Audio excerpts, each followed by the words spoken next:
You have to figure out how to let go of what is so that more of what you want can become what is. And we know how funny that must sound to you. But if you could understand that what you give your attention to causes you to offer a vibration, and if you want more money and you don't have enough, then the feeling that you have is about not enough money. Then every time you talk about more money, you are offering a frequency about not enough money, and the money that is in your vortex, you're not realizing it yet. You're not getting the thought. You're not translating it. You're not feeling the impulse. You're not having good timing. You're not at the right place at the right time, because your frequency is all wadded up because of what you're observing. So you got to find some way of breaking loose of the current reality in order to allow the current reality to change. For most of you, it's changing, but it's changing to more of the same. Different places, different faces, but same situations just repeating themselves over and over again, because whatever the frequency is that you've got going on is what's coming back to you. We want you to feel with us that everything that is non-physical, all who have gone before, all those that you have known who have been physically focused, who have now reemerged back into non-physical, the masters, those masters of the arts or the masters of science, the masters of the things that are important to you, all of those who have gone before have taken with them into that non-physical understanding the fullness of all that has been desired ever. And as you add to those desires from what you are living, there is a force field, there is an energy field. This is the energy that creates worlds, all looking forward with you right here and now. So there isn't anything that you could be wanting to understand or anything that you could be wanting to create. That source isn't all queued up and flowing you steady information about that. We want you to know that the source within you knows where you stand in every moment in relationship to everything that you desire, knows where you are in relationship to what you want, and knows what the path of least resistance is to bring you from where you are in terms of what you're seeing and hearing and smelling and tasting and touching to the full manifestation of what you're wanting. So we want to talk about this path of least resistance. We want to explain to you that what it is, it's that sweet zone between your having created something that you want and you're putting yourself in the vibrational proximity so that you can be the receiver of whatever is necessary to bring it about. Not necessary to bring it about. We don't mean necessary. We don't mean needed. We mean what you can do in order to thrill yourself with life in the unfolding of the things that your life has helped you to know that you want. This is the thing about being physically focused that is so wonderful. You are physically focused beings out here on the, hear it, leading edge of creation.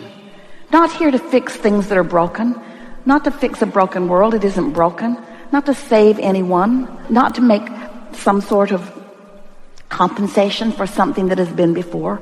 You are here on the leading edge with all of us here with you on the leading edge, because manifestation is the furthest most advancement of creation.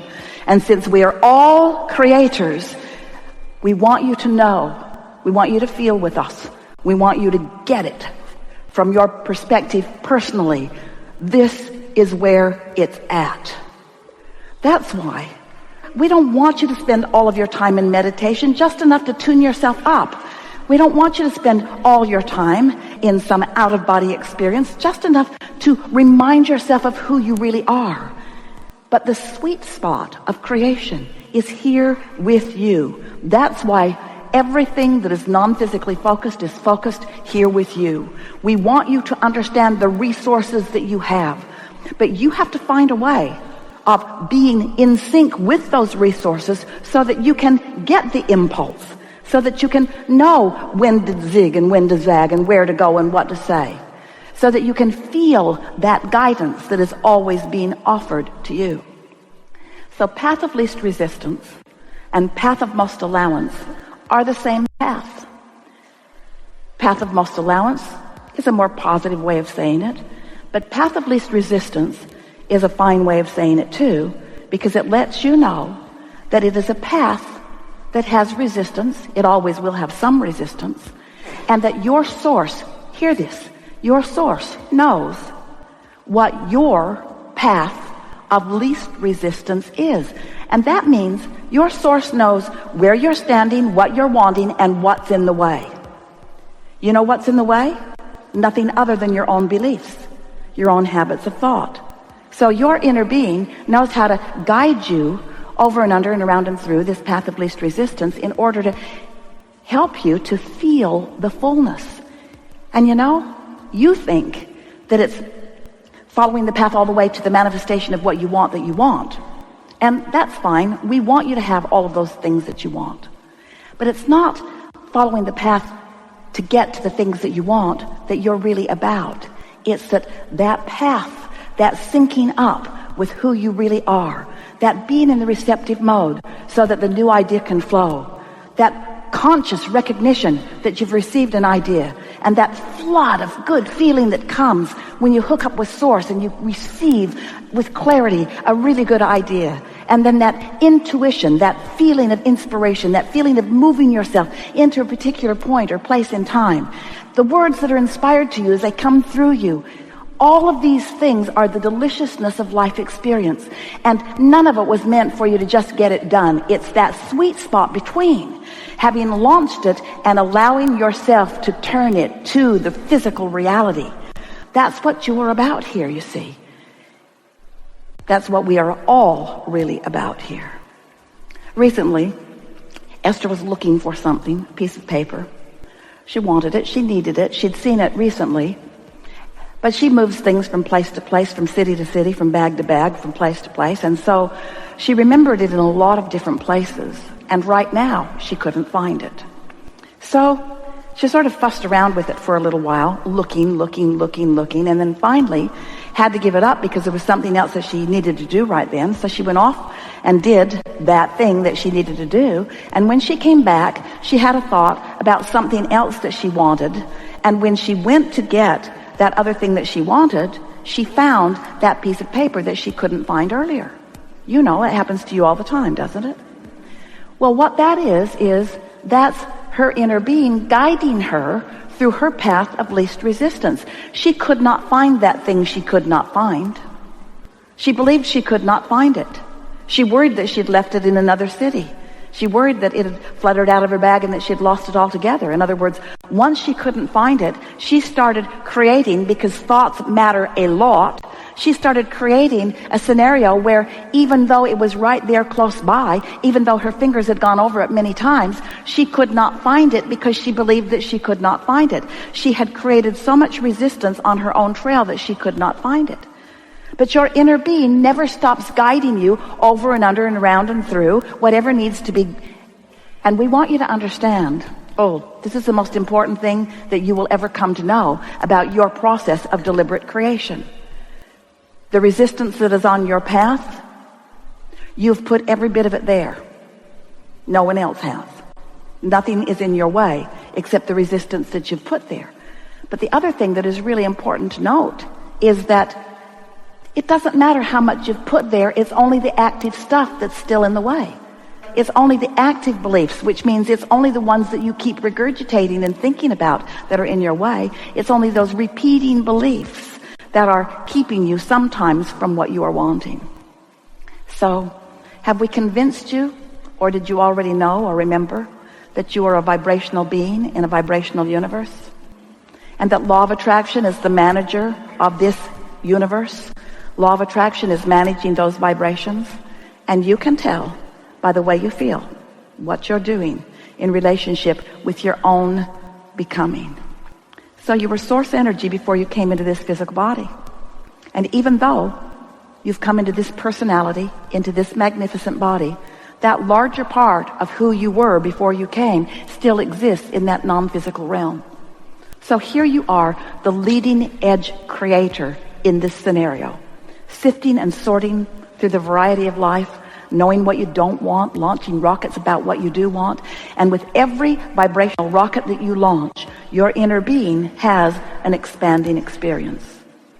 And then it's your work to find somehow, some way for you to get in sync with that expansion. But it is natural in the beginning that you would not be in sync with it, because it was just born, after all, out of new contrast. So it's normal that you wouldn't be quite up to speed with it. But it doesn't matter, because you can get up to speed with it. A few weeks ago, Esther and several people like you met in Seattle to get on a ship to go to Alaska. And they boarded the ship in Seattle, and the itinerary showed all of the lovely ports that they would stop at. And then they were going to disembark back in Seattle. And so they all got on board. So fun to put their things into their cabins. And wouldn't it have been interesting if the captain had said, "Welcome on board. We're glad you're here. If you will look at your itinerary, you will see that Seattle is where you get on, and it's also where you get off. So get off." You've completed this journey, as you can see if you will look at the beginning and the ending place.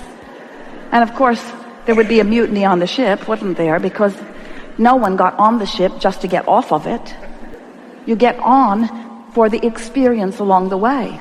And we want you to think of that sweet zone between your having launched a desire and where you are to be that journey. It's that journey, and it is as sweet as a cruise on a beautiful vessel in beautiful waters. In other words, that's the way it is supposed to feel to you. But if you stand where you are in an attitude of defensiveness because you're not manifested yet what you want, or if you are defending or justifying why you're here instead of somewhere else, then instead of looking forward and allowing yourself to tune into that frequency that will just carry you to new idea and new experience after new idea and new experience, in the looking in the opposite direction, you are feeling negative emotion because, and this is so important for you to know, your inner being, who matters so much to you in the way you feel, is only ever looking forward from where you stand to what you have already vibrationally become. Did you hear it? We don't think you heard it. We don't think you heard it the way we want you to hear it. Your inner being is never standing in your now and looking back. Never. Never defending why you're not yet where you want to be. Never justifying why something hasn't happened the way you want it to. Never looking back. That's why every time you're in that defensive or justifying or rationalizing mode, you feel uncomfortable. Sometimes really uncomfortable. And the reason is because in that moment, on that subject, you've parted ways from your power, from your clarity, from your wholeness, from your allness, from your worthiness, from your path, from your unfolding, from your becoming, from the eternal nature of who you are. We are eager to talk with you about anything that matters to you. Nothing is off limit. It is our desire to awaken within you an understanding of how important you are to the bigger equation and how perfect and right it is that you feel good every step of the way. If you've been listening to us for a while, and we know you have, we've been telling you that this creative process, which is what you came for the deliciousness of the creative process, for the joy of being the creator, the leading edge creator, the see it, hear it, smell it, taste it, touch it, manifester creator, the actualizer, not just the dreamer, the bringing the dream to the full fruition so that you can get all of the juice out of it, so that every delicious aspect that you have found that you want along your physical trail can show itself to you in such precise and accurate unfolding that you stand in an attitude of utter worthiness, knowing the goodness that is you and all of the help that is flowing through you because of the perfection of that which is you. This is what we wish for you. We want you to get on that ride. We want you to begin to express yourself in that worthy, fullness. That's really who you are.